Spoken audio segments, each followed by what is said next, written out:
pula ng Siwan Token.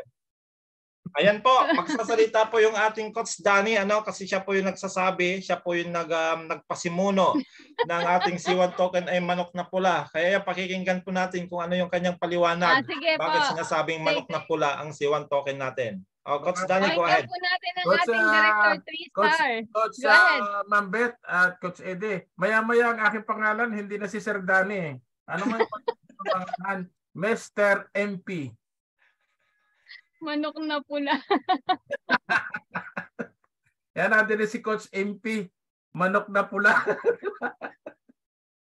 Kaya ganito po yan. Yung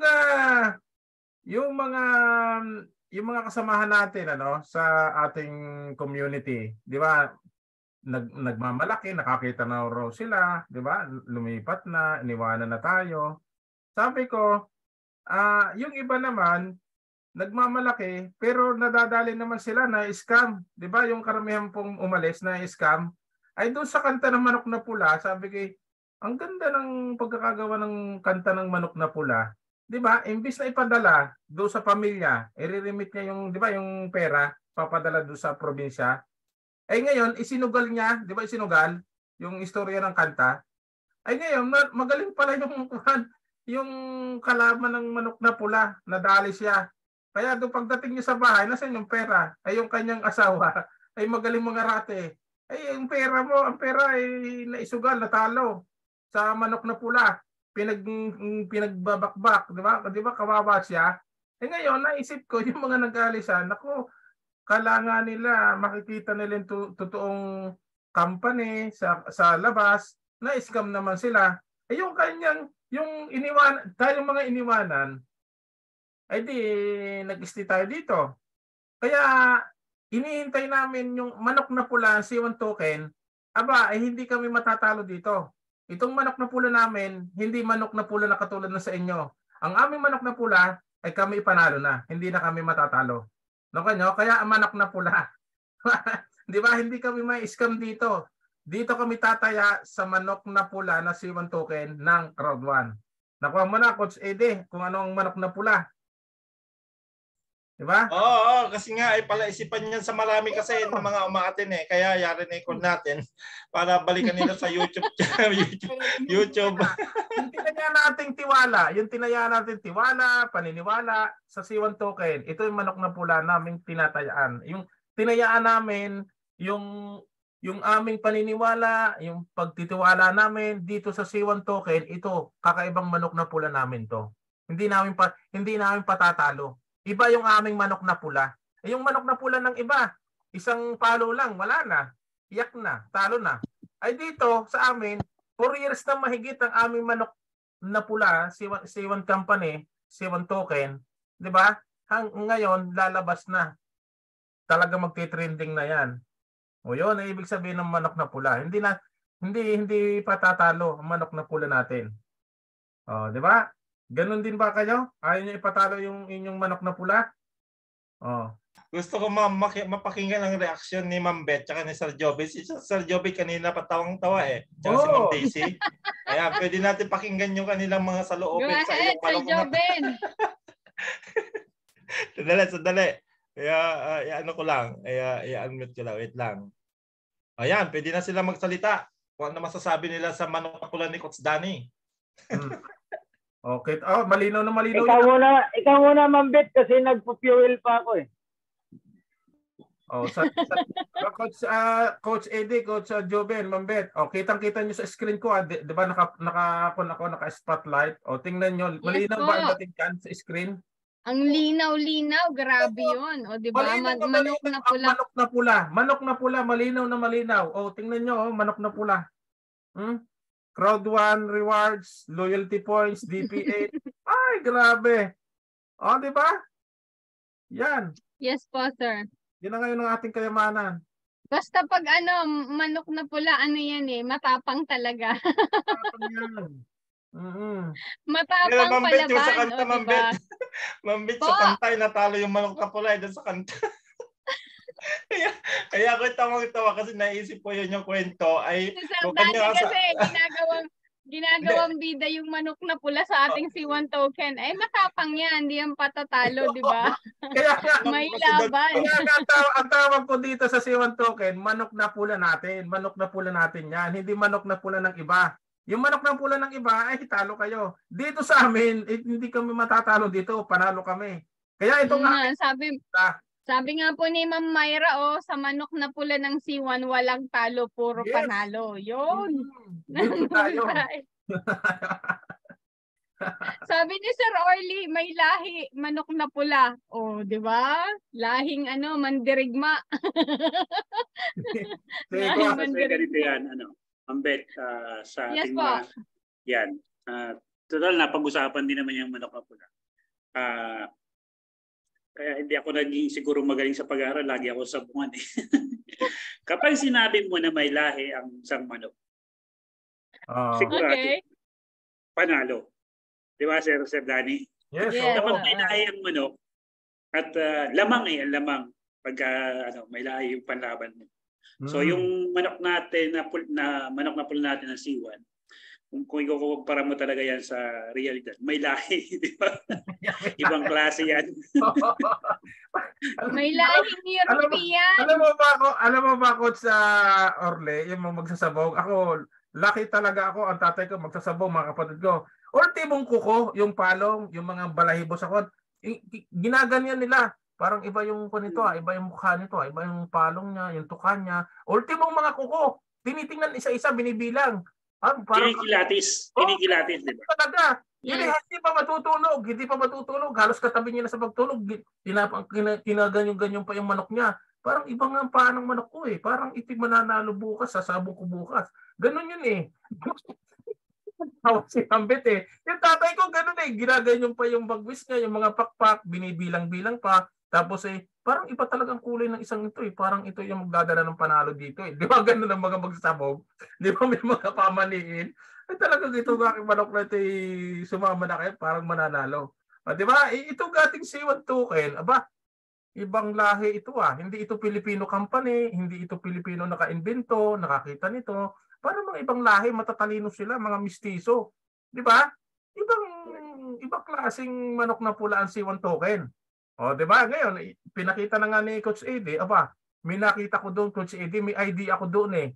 1 times, 2 times, 2, 3, hanggang 5 times. Yun nga. Idea dyan eh. Nakita nyo? Coach Eddie, anong idea mo dyan? Coach Orle, yung pinakita. Balik mo, Coach Eddie, para ma-realize lang natin kung ano yung kagandahan ng mga 5 times, 4 times. Ibalik mo nga. Nakikita ko dyan. Oo. Yung mga token natin, ang pinaka-bonus yung multiplier. Diba? Halimbawa, madadagdagan ng isa. Yung isa mo magdadagdagan ng isa. Yung isa mo madadagdagan ng 2. Madadagdagan ng 3, madadagdagan ng 4, madadagdagan ng 5. Ganun ang pagkakaintindi ko sa multiplier. Kung meron kang 35,000 times 5. Coach Eddie, pwede mo ipakita mo yung kanina yung last na yung sa screen mo. Yung kwan. Kasi tingnan nyo ha. Yung hinala ko, Coach Orly, kasi nga kami ay fifth element. Di ba fifth element? Ayun, depende sa package. Tika, papakita ko ulit. Pakita mo. Doon nga, sir, doon nga papasok yung sinasabing bonus, di ba? Nung unang inilabas ang news dyan sa C1. Pero kukuhanin natin yung malinaw na yan sa... Yan. Yan, bonus yan eh. Ngayon, yung may element package ay magkakaroon ng bonus. Okay. So yun na yung sinasabi na bonus doon sa dito papakita ko sa inyo sa unahan. Meron yan yung dati. Yan.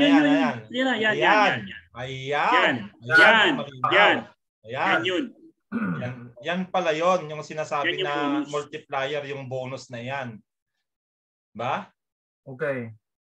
Coach Eddie, Coach Orle. Ang kwan dito, ganito. Di ba, nagsalita na ako, Coach Eddie, noon pa, narinig nyo, na ang founder ng Planetary X, lagi ko sinasabi, katulong sa paglabas ng C1 token. Di ba? Kasi kausap ko si Ma'am Lynn, nag-uusap kami, parang mayroong hindi nila masabi kagad na yun naman talaga yung naiisip ko na yung mga itinatago nila, pero nagkakaroon ako ng idea na bakit yung inilabas ang may airdrop. Di ba nung mga 2-3 months ago, di ba mayroong picture na inilabas na ang C1 token daw ay pamimigay airdrop, Coach AD? Tama? Di ba yung package natin na inilabas ng yung elements airdrop yung token. Okay. Ngayon, sandali. Bakit yung 2019 ang C1 company, ang Crowd1 company hanggang last year, wala namang ganyan eh. Wala namang ganyan na mga idea, mga airdrop, ganyan-ganyan. Wala. Ngayon, napasok sa aking kaisipan na bakit naman ang MetaMask? Anong kinalaman ng MetaMask doon sa Crowd1 dashboard natin? Di ba i-connect MetaMask? Ano bang ginamit ng Planet IX? Di ba MetaMask? MetaMask din. O saan under ang Planet IX? Sa Polygon. Polygon din ang sabi sa C1 token. Yes. Under din ng Polygon. Ibig sabihin, sabi ko, sandali. Para ako nakakaisip. Nakakapag-isip ako na parang totoo nga yata na ang Planet IX, ang founder ay ang may idea, ang lahat ng nangyayari ay may kinalaman sa founder ng Planet IX, at yung mga palalabas ay ganoon din katulad sa Planet IX, yung airdrop, 'di ba, yung mga multiplier na 'yan, 'di ba, mga bonus, kinuha doon sa nangyari sa Planet IX sa Polygon. Kasi nga ito, 'di ba, crypto na siya, token, blockchain. Ngayon, sabi ko, maliwanag na kung anong ginagawa doon sa Planet IX, ganito din ang mangyayari. Base sa iyong account na halimbawa, account may marami kang facility, marami kang biniling MetaShare, 'di ba? Alam niyo, Coach AD, alam mo ba yung package natin dito? 'Di ba meron tayong earth, air, water, fire, at elements. Gagamitin po 'yan doon sa dami ng iyong token na pwedeng maabil.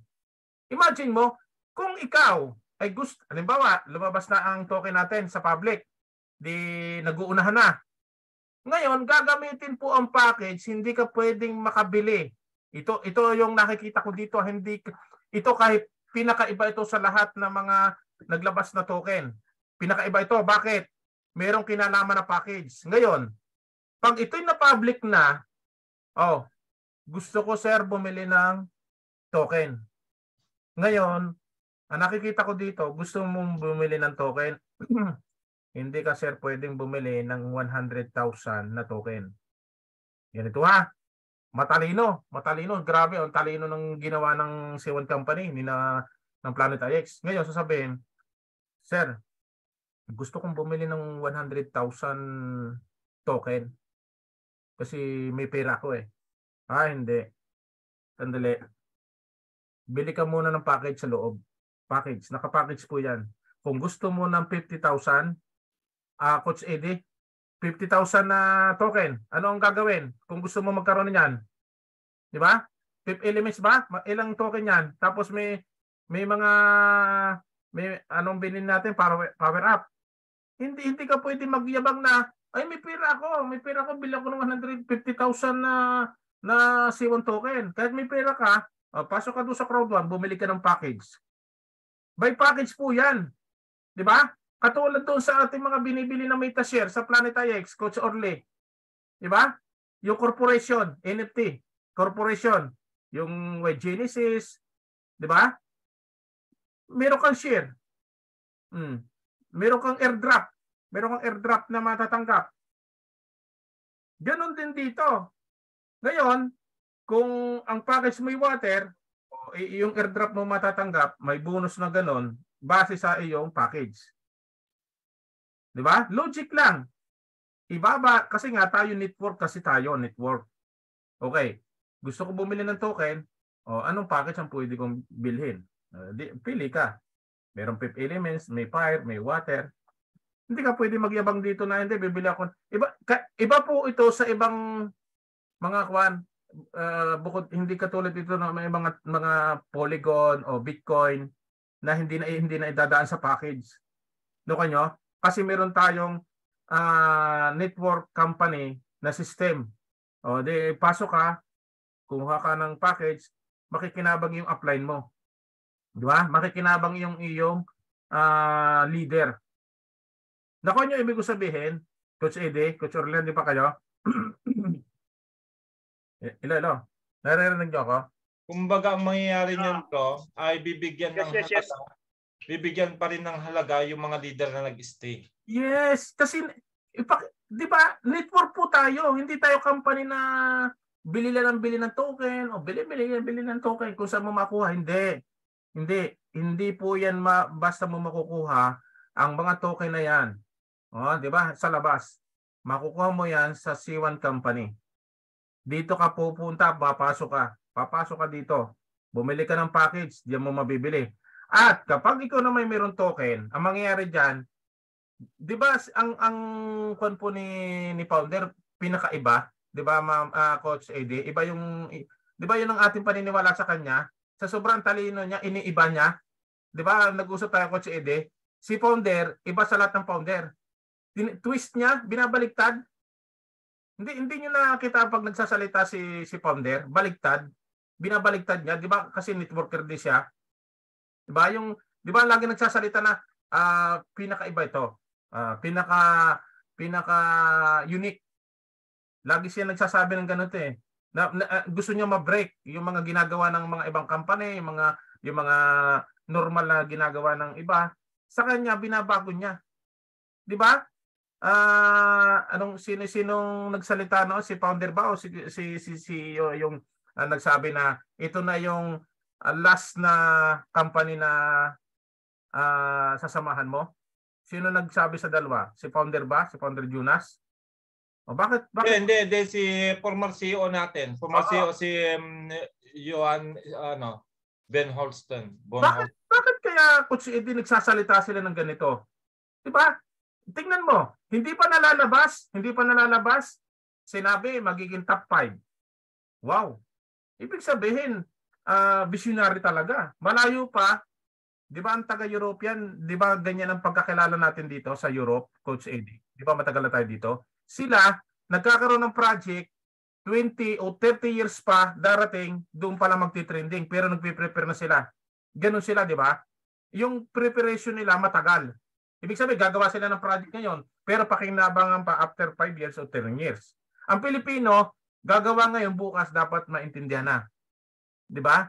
Sila, kasi European din si founder eh. Iba mag-isip ang mga taga-European. Yung project nila, totoo, tunay, maganda, talaga magti-trending, darating araw. Ngayon, si founder, matagal na nagsasalita na anong sabi? Itong C1 token, at saka yung NFT ay susi ng future mo. 'Di ba sinabi yan noon, Coach Eddie, Coach Orlen, 'di ba noon, mga 5 months ago? 'Di ba sinabi na yung future ninyo ay nasa NFT at saka nasa C1 token. Tapos, yung access, ito din. Itong C1 token at saka yung NFT, yan ang access para makapasok ka sa product ng product na sinabi doon? Sa product token ba 'yon? Tapos sa exchange, sa wallet. Ibig sabihin, yung plano, unti-unti na nilang sinasabi. Pero bago niya sabihin yan, siguradong ilalabas at patutuparin niya yan. Nakuha nyo? Ngayon, nagsabi na naman na magiging pang-5 sa buong mundo. Grabe naman to, pang-5. Idadagdag ko lang bro, kasi dito sa huling update kahapon, nung linggo, kung napanood nyo po yung in-upload ko rin dyan sa ang sabi niya, kung hindi mo gagawin yung best mo ngayon, you will regret. Lagi kong naririnig sa kanya yun. Magsisisi ka na hindi mo ginawa yung best mo. Sinasabi niya yun. Lagi niya sinasabi. Tama. Lagi niya sinasabi niya, Coach Eddie. talagang mapapaisip ka kung anong meron dito sa key founder at saka sa ating company. Ngayon, nakikita ko dito, pagalingan po tayo maniwala. Kung siyempre hindi ka naman maniniwala ko Chede kung hindi ka mag-aaral hindi mo aralin. Kung hindi mo aralin ang mga cryptocurrency o yung mga wallet, yung mga exchange na yan sa blockchain, hindi ka talaga maniniwala kasi ang product natin play to earn. Ito ngayon lalabas na tayo sa metaverse. Tapos ang product natin ay mga NFT. Kung hindi mo aralin yan, di ba? Kung hindi mo siya sasaliksikin, hindi ka magtatanong, paano ka maniniwala sa crowd na iyan ang product ngayon? Ang product ay play to earn. Ang token. Tapos yung mga NFT, metaverse. Ako nga sabi ko, nung una ha, paano kaya, anong gagawin? Ang dami kong tanong, ano kayang bagay? Ano kaya mangyayari? Ano ba, saan ba pupunta? Ngayon, punta ko sa YouTube, tinatype ko sa YouTube. Nakita ko doon si Chinky Positive, si Chinky Tan. Pinapaliwanag niya yung token, ang crypto, pinapaliwanag yung NFT. Madali na. Sikat yun alam ka naman siya magsabi ng kung ano-ano doon kung hindi totoo yan. Tapos, may mga sumunod pa mga nagtuturo. Maganda. Maganda ito. Yung mga metaverse na ito, yung mga play to earn. Marami pala talagang pumupunta dito. Kung hindi mo siya papansinin, hindi mo siya aralin, hindi mo papakinggan, anong meron dito sa company? Di ba? Hindi ka maniniwala. Depende rin po 'yon sa atin, depende sa atin. Halimbawa sa Planet IX, sino yung mga sinong player diyan? Sino yung may mga asset sa Planet IX? Hindi yung nagtsaga na sumabay sa mga interesado, yung mga naglalaro. May pag-asa ba sa Planet IX? Nako, kanina napansin ko, narinig ko. Ang C1 token daw is si founder ng Planet IX ang mamamahala, ang tutulong para ito'y mailabas sa publiko, sa lahat, sa buong mundo. Si founder ang laki ng Planet IX. Doon ako nag-isip, sabi ko, may pag-asa, talagang may malaking pag-asa dito sa Planet IX. Imagine mo ang maghahawak ng C1 token. At yung mga gagawin dito, galing lahat doon, yung mga idea, parang sabi ko, noong ko pa napansin airdrop, tapos yung Polygon, yung MetaMask, di ba? Bago pa ilabas ang C1 Link, yung C1 Link na yan, sabi ko iisa yung may idea nito, parang iisa yung pinagmumulan nito. Di ba? Parang ganito yung plano nila. Tapos ngayon nagsalita si Ma'am Lynn, nag-decide na ang Planet IX sa C1 company na mag-partner na sila. Tapos ngayon, nung mawala ang Planet IX sa dashboard, yung biglang kambyo, biglang napalitan ng idea nila, Coach Orly.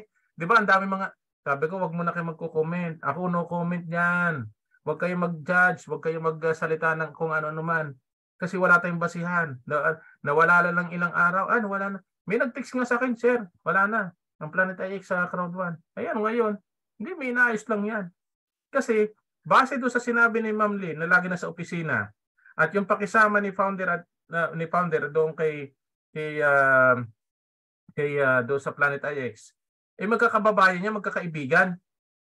Sabi ko nga, kung magkakatotoo na gano'n, ay talagang mahirapan ang company natin kung aalis pa ang Planet IX. Pero, hindi gano'n ang aking idea dyan. Hindi yan kakalas. Hindi yan bibitaw. Yan ang Planet IX. Naku nyo, pati itong metaverse kaninong idea yan? Sa mga din niya, mga kaibigan din yan. Sila din. Magsasama yan. C1 Company, Planet IX, tsaka yung metaverse. Dagdag na lang po yung Travilla at saka ano pang meron sa atin, yung Triga. Ayun, siguro bigyan din natin na dito si Coach Anton. Nakita ko si Coach Anton Nandito ba? Kumusta si Coach Anton? Parang nakita ko si Coach Anton. Coach Anton, nandito nga. Tsaka si Ma'am Abe ba ito? Nandito ba si Ma'am Abe? Coach AD? Ma'am Bet? Ay, hindi. Yes po, Sir Danny. Si Sir Anton po at saka si Ma'am Abby po yan. Yan. Bigyan natin ng... Si Sir Anton po kasi ano siya hindi ko sure kung pwede siya magsalita kasi nagpapagaling pa po siya.